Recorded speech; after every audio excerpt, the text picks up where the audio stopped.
Hello friends, good morning. Today we will start our lecture upon Navier-Stokes theorem. It's a basically course and within the syllabus of BTech Mechanical Engineering. So today we will discuss about the theorem in details. So assume a fluid element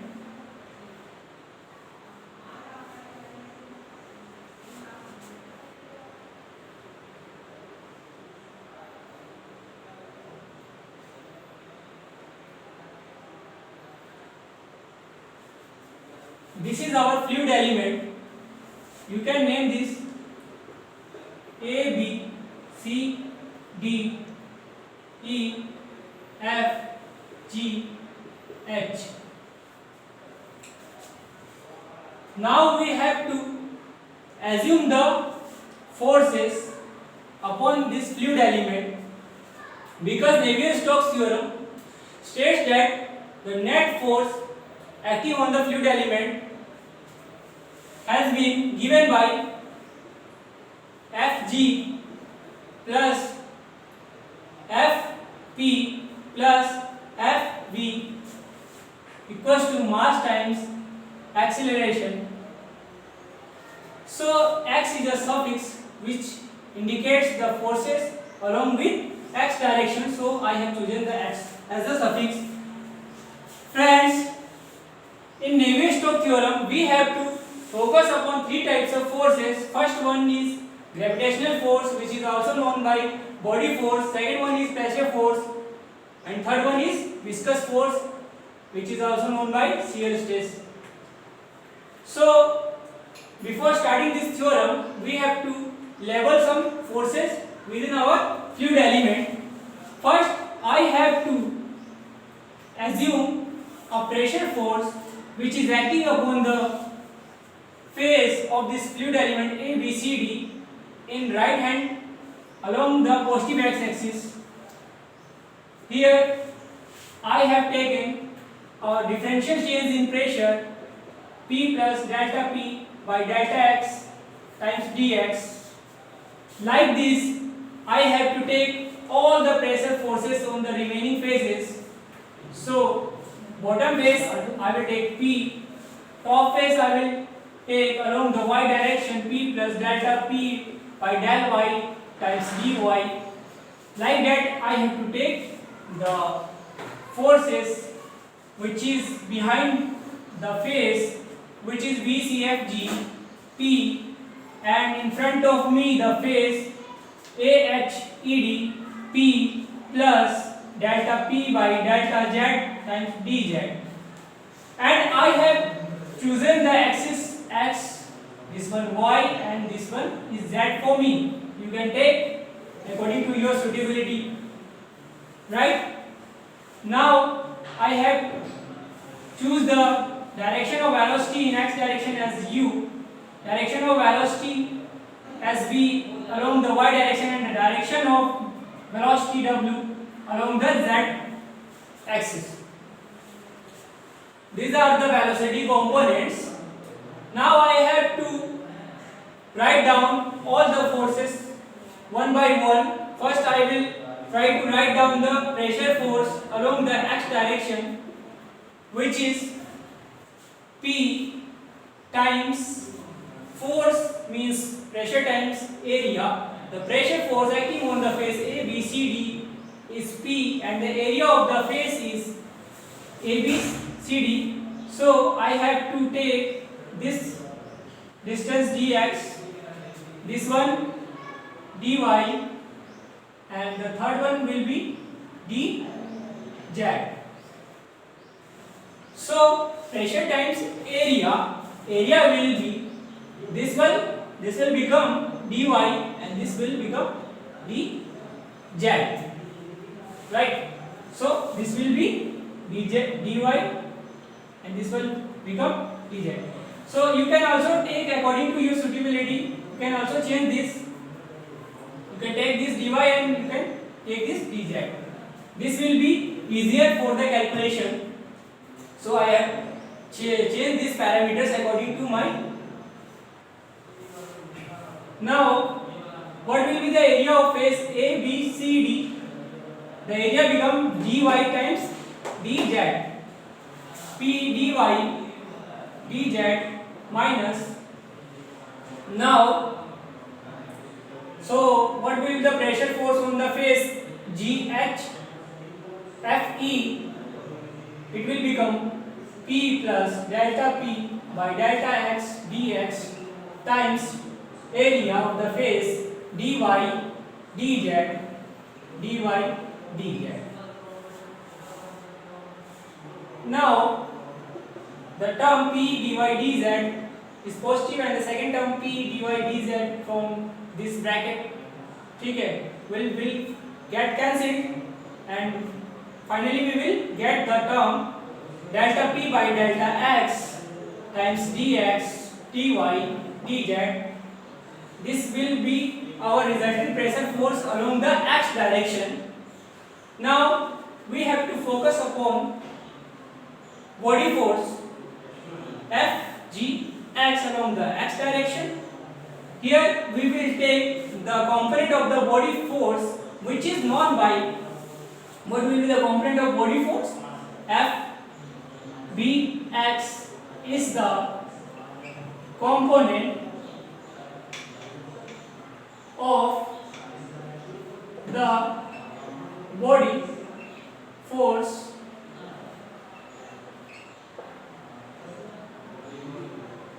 of Fgx.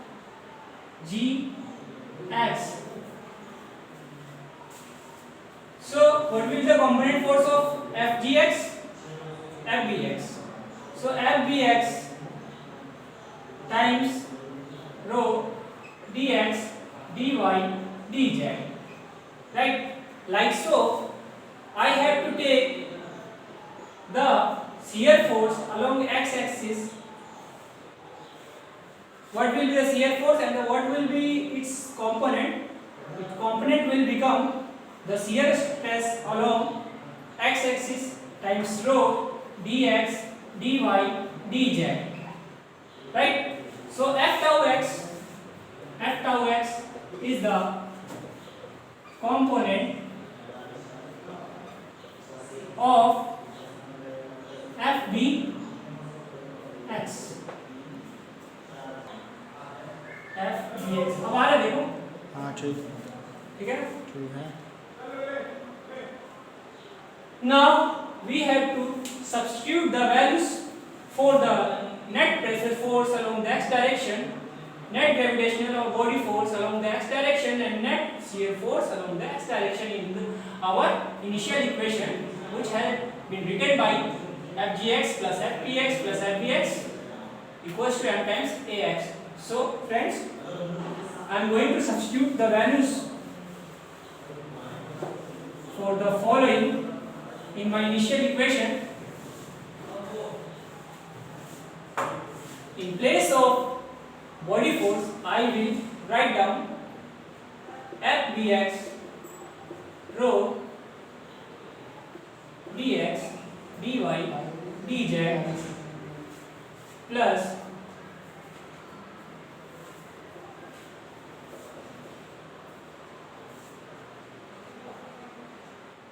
what was our shear force?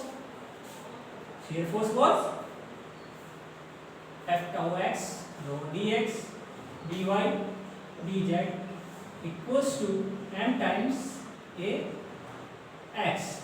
You know that mass will become density times volume. Volume will become dx dy dz. Acceleration will remain ax. Now dx dy dz and acceleration will become du by dt, because you know that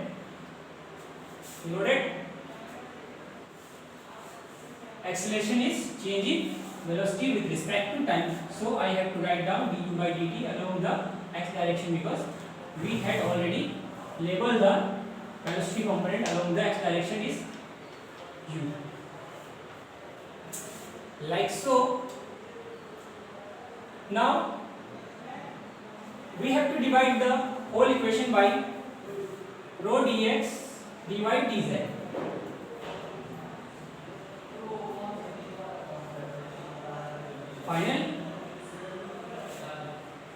finally we will got del p by del x divided by rho f tau x equals to du by dt. The remaining will get cancelled because we had divided by rho dx dy dt. This will become our first Navier-Stokes equation. Like so, I have to write down remaining two along y-axis and z-axis. So, similarly,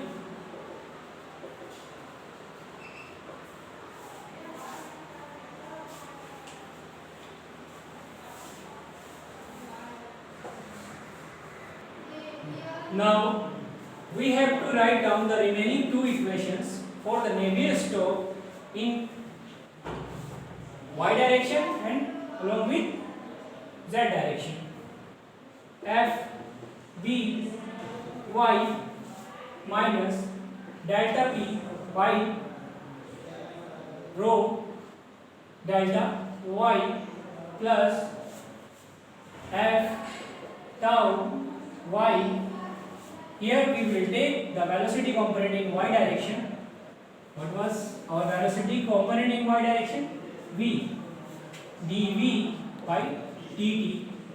It's a differential change of velocity along the y direction, shear stress along the y direction, and differential change of pressure in y direction, body force along the y direction. This will become our second equation for the Navier-Stokes. Finally, we have to write down the equation along with z direction. F b z minus delta p by rho delta z plus f tau z equals to dw by dt. This will become our third Navier-Stokes equation. Finally, we have got all the three equations for Navier-Stokes. Now I have to substitute the value for shear stress along all the three components, or we can say that I have to substitute the values for all the shear stress along the three axes. Now what I have to do, I have to find out the value for the shear stress. What will be the value of shear stress? The value become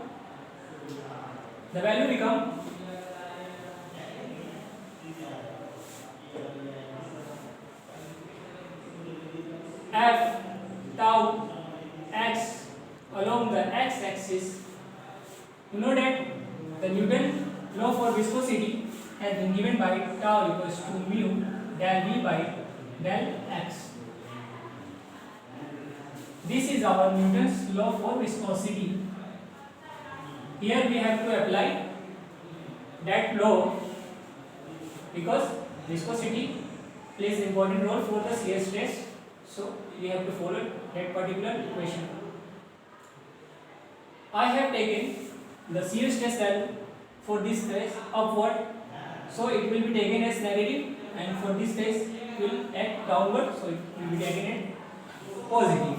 So minus mu del u by del x dy dz. Now for the face hg ef, it will become positive mu coefficient of viscosity del u plus del u by del x dx, right, dy dz. Upon simplification we will get mu del mu by del x square dx dy dz. It will become our shear stress along x-axis. Like so, for the remaining faces we will get the final and the resultant shear force which is acting along the x-axis, we will get F tau x net for the x-axis will become mu del 2 mu by del x square plus del 2 mu by del y square plus del 2 mu by del z square dx dy dz. Right? So friends, hope you are understanding the facts. So you have to substitute the net shear force along the x-axis in the first equation. So what was our first equation? Do you remember? So we will have to write the shear stress values for the y direction as well as z direction. So how can I write?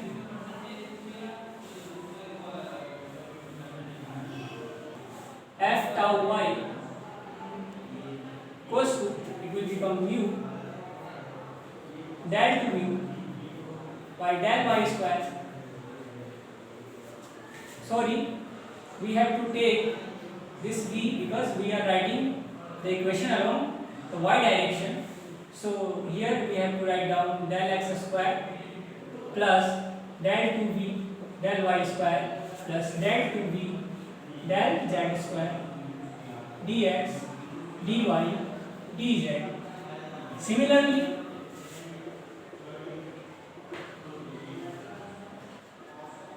f tau z will become mu times del 2w by del x square plus del 2w del y square plus del 2w del z square times dx dy dz. This will become our fourth equation. This will become our fifth equation. Finally, this one sixth.